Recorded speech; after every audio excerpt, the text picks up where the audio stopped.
गौतम बुद्ध की कहानियां सर्वश्रेष्ठ नैतिक शिक्षा के साथ अगर किसी मनुष्य को जीवन में सफलता हासिल करनी है तो उन्हें गौतम बुद्ध की जीवन कथा तथा कहानियां जरूर पढ़नी चाहिए। वह एक ऐसे महान व्यक्ति हैं जिन्होंने जीवन का ऐसा ज्ञान प्राप्त किया जो मानवता का कल्याण करने के लिए सर्वश्रेष्ठ है। बच्चों को इनकी कहानियां जरूर पढ़नी चाहिए ताकि कम उम्र में ही तार्किक शक्ति एवं बौद्धिक स्तर का विकास हो सके। आज आपको गौतम बुद्ध की कुछ ऐसी कहानियां पढ़ने को मिलेंगी जो नैतिक शिक्षा से परिपूर्ण है। इन कहानियों को पढ़ें और अपने प्रिय मित्रजनों के साथ भी शेयर करें। गौतम बुद्ध और शिकारी। एक समय की बात है। महात्मा बुद्ध अपनी तपस्या में लीन थे। उन्हें तपस्या में बैठे हुए कई दिन बीत चुके थे। तभी एक शिकारी उस रास्ते जा रहा था। उस शिकारी ने महात्मा बुद्ध को पहचान लिया। शिकारी ने महात्मा बुद्ध के बारे में बहुत बढ़ाई सुनी थी, किंतु वह महात्मा बुद्ध की बढ़ाई से संतुष्ट नहीं था। उसने परीक्षा लेने के लिए सोचा। शिकारी पहले तो महात्मा बुद्ध को एक छोटा सा पत्थर फेंककर मारता है, किंतु महात्मा बुद्ध कोई प्रतिक्रिया नहीं करते हैं, क्योंकि उनका मानना था शरीर को तकलीफ होती है, आत्मा को नहीं। आठ शिकारी द्वारा फेंके गए पत्थर के कारण शरीर को कष्ट हुआ, किंतु आत्मा को नहीं।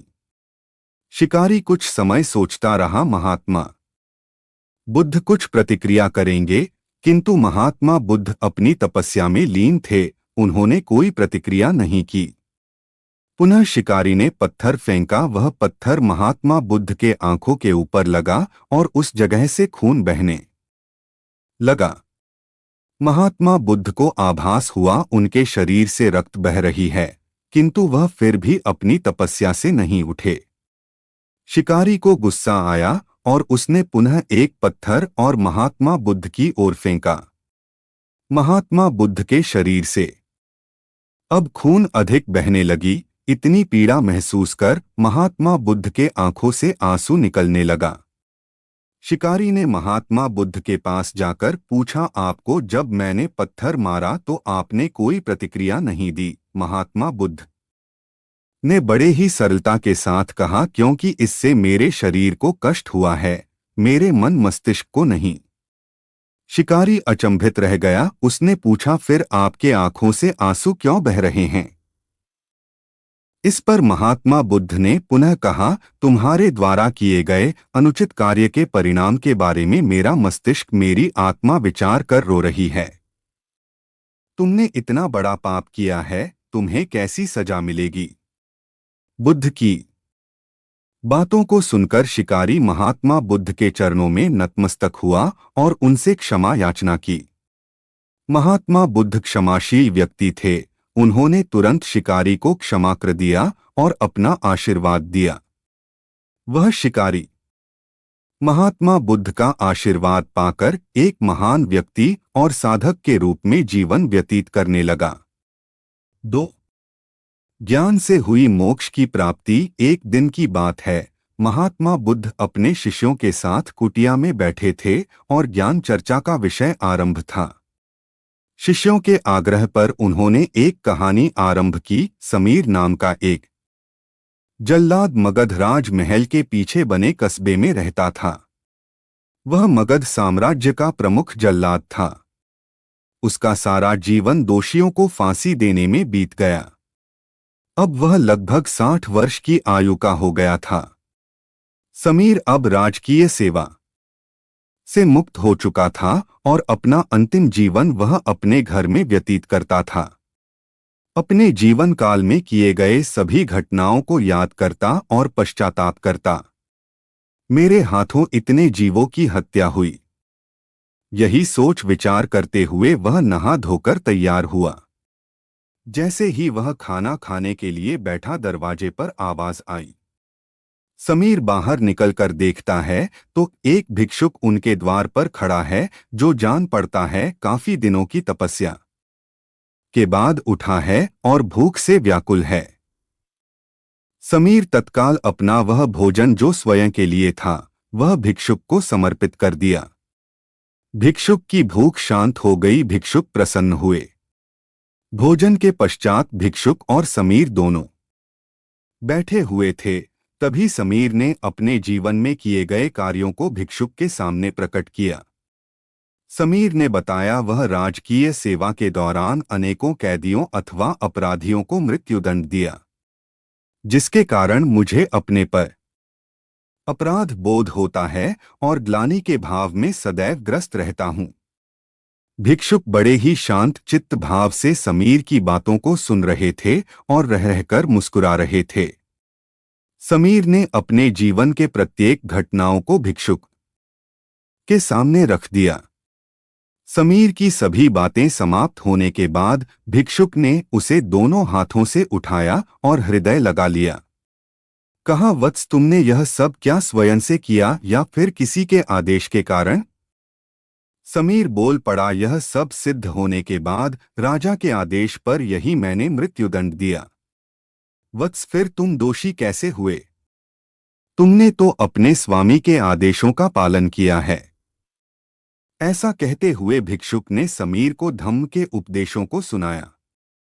उपदेश पूर्ण कर भिक्षुक वापस लौट गए। समीर जैसे ही भिक्षुक को विदा कर वापस आता है, उसकी मृत्यु हो जाती है, जिसके उपरांत उसे मोक्ष की प्राप्ति होती है। कहानी अंत कर महात्मा बुद्ध शांत हुए। महात्मा बुद्ध के शिष्य इस पूरी घटना को ध्यानपूर्वक सुन रहे थे। उन्होंने महात्मा बुद्ध से पूछा, जिसने जीवन भर अनेकों हत्या की थी, वह मोक्ष कैसे प्राप्त कर सकता है? महात्मा बुद्ध मुस्कुराए और अपने शिष्यों को समझाया, जिसने जीवन में पहली बार ज्ञान की प्राप्ति की हो, अंत समय जिसका निकट हो और ज्ञान के शब्द उसके कानों में पड़े हो, वह मोक्ष की प्राप्ति कर लेता है। महात्मा बुद्ध ने बताया, हजारों हजार शब्दों के उपदेश व्यर्थ हैं जब तक व्यक्ति का मन शांत ना हो। मन शांत होने पर एक शब्द से भी ज्ञान प्राप्त हो सकता है। ज्ञान से ही मोक्ष की प्राप्ति संभव है। 3. पुष्प के बदले शरण। एक समय की बात है, महात्मा बुद्ध अपने शिष्यों के साथ मगध आए हुए थे। वहां एक चंदौसा नाम का मोची गांव के बाहर अपनी कुटिया बनाकर रहता था। उसके परिवार में उसकी पत्नी और 4 बच्चे रहा करते थे। चंदौसा की कुटिया के बाहर एक बड़ा सा तालाब था, जिसमें बरसात का पानी जमा हुआ करता था। चंदौसा सवेरे उठकर जब तालाब पर गया तो उसे एक कमल का पुष्प दिखाई दिया जो दिव्य था। चंदौसा ने अपनी पत्नी फुलौरी को उस पुष्प के बारे में बताया। फुलौरी शांत स्वभाव की थी और पतिव्रता भी थी। फुलौरी ने तत्काल बताया, महात्मा बुद्ध यहाँ आए हुए हैं, शायद वह इस तालाब के पास से गुजरे होंगे जिसके कारण यह फूल हुआ है। चंदौसा के मन में अमीर बनने का स्वप्न जागृत हुआ। वह झटपट तालाब में कूद गया और उस पुष्प को तोड़कर ले आया और अपनी पत्नी से आगे की रणनीति बताता है। मैं यह पुष्पा राजा को देकर इसके बदले ढेर सारा मूल्य प्राप्त करूंगा और हम लोग अपना जीवन आराम से व्यतीत करेंगे। फुलौरी, यह तो अच्छी बात है, यह पुष्प हमारे किस काम का? यह राजा को ही दे आइए। चंदौसा, ठीक है, मैं शीघ्र ही लौटकर आता हूं। कहते हुए वह राजमहल की ओर तेज कदमों से निकल पड़ा। रास्ते में चंदौसा को तेज कदमों से जाते हुए एक व्यापारी देख लेता है। उसके हाथों में दिव्य पुष्प देखकर व्यापारी के मन में उस पुष्प को प्राप्त करने की अभिलाषा जागृत होती है। व्यापारी आवाज देकर चंदौसा को बुलाता है और उस पुष्प का मूल्य पूछता है। व्यापारी उस पुस्तक का मूल्य 2 स्वर्ण मुद्रा देने को तैयार हो जाता है। किंतु अंत समय में चंदौसा यह सोचता है, व्यापारी जब इस पुष्प का मूल्य 2 स्वर्ण मुद्रा दे रहा है तो राजा अवश्य ही इसके अधिक मूल्य देगा। व्यापारी को ना करते हुए वह राजमहल की ओर दौड़ता हुआ निकल गया। राह में राजा रत्नेश आते दिखाई दिए। चंदौसा ने उस पुष्प को राजा को दिखाया। राजा उस पुष्प का मूल्य 5 स्वर्ण मुद्रा देने को शीघ्र तैयार हो गए। चंदौसा सोच में पड़ गया कि इस पुष्पों में ऐसी क्या खास बात है जो व्यापारी और राजा इसकी प्राप्ति करना चाहते हैं, और मेरे पास यह पुष्प है जिसका मैं प्रयोग या मूल्य नहीं जानता। यह कितना मूल्यवान है इसकी समझ मुझे नहीं है। एकाएक चंदौसा के दिमाग में बिजली सी कौंध जाती है। वह राजा को भी ना करते हुए वह महात्मा बुद्ध के शरण में पहुंच जाता है। महात्मा बुद्ध के चरणों में गिरकर वह पुष्प उन्हें समर्पित कर देता है और अपने शरण में संरक्षण मांगता है। महात्मा बुद्ध चंदौसा को उठाकर हृदय से लगा लेते हैं और उसे अपने शरण में लेते हैं।